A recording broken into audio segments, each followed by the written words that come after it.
22 लाखांच्या खंडणीसाठी एका 9 वर्षाच्या मुलाची निघृणपणे हत्या झाल्याची घटना बदलापूर जवळील वांगणीतच समोर आली आहे। या प्रकरणी कुळगाव बदलापूर ग्रामीण पोलिसांनी एका कुटुंबातील 7 आरोपींना ताब्यात घेतलाय। इबाद बुबेरे असं या मृत मुलाचं नाव आहे।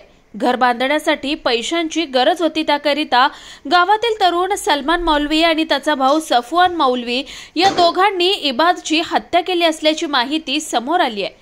धक्कादायक म्हणजे मृत इबादचं घर हे आरोपीच्या घरापासून हाकेच्या अंतरावर आहे। इबाद याची शोधाशोध सुरू झाली, त्याला घाबरूनच त्याची हत्या करण्यात आली होती। आरोपी घाबरला होता। बदलापूर नजीक असलेल्या वांगणी परिसरात गोरेगाव आहे। सध्या रमजान सुरू असल्यानं संपूर्ण गावातील लोक नमाज पठणासाठी गावातील मस्जिदीत जमा झाले। रात्री नमाज पठणाकरिता मुस्लिम बांधव मस्जिदीत होते। त्याचवेळी या गावातील 9 वर्षीय मुलगा इबाद गायब झाला होता। इबादच्या कुटुंबियांनी त्याचा शोध सुरू केला। त्यावेळी इबादचे वडील मुदस्सीर यांना फोन आला। फोन करणाऱ्या व्यक्तीने सांगितलं की तुमचा मुलगा तुम्हाला जिवंत हवा असल्यास त्याबद्दल 23 लाख रुपये द्या। त्यानंतर फोन करणाऱ्या व्यक्तीचा फोन बंद झाला। मुदस्सीर याने या प्रकाराची माहिती पोलिसांना दिली। तोपर्यंत इबाद हा बेपत्ता झाल्याची चर्चा गावभर पसरली होती। एकीकडे पोलिसांकडून इबादचा शोध सुरू होता, तर दुसरीकडे ग्रामस्थांकडून ही इबादचा शोध घेतला जात होता।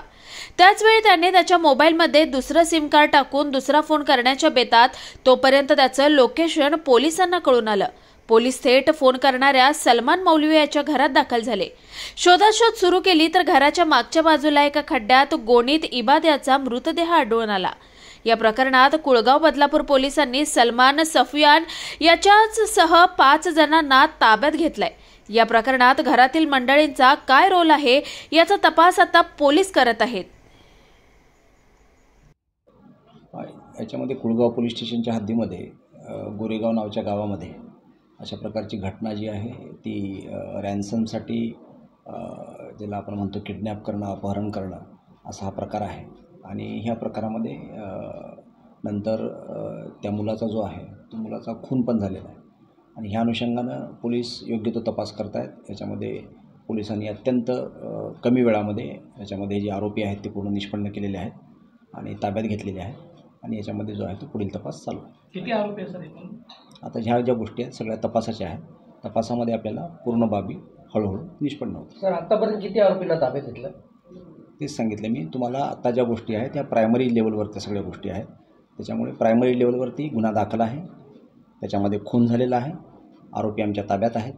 आणि याच्यामध्ये इन्व्हेस्टिगेशन जे आहे ते इन्व्हेस्टिगेशन पूर्णपणे याच्या तपासात पुन्हा आणखी तुम्हाला डिटेल आम्ही देऊ।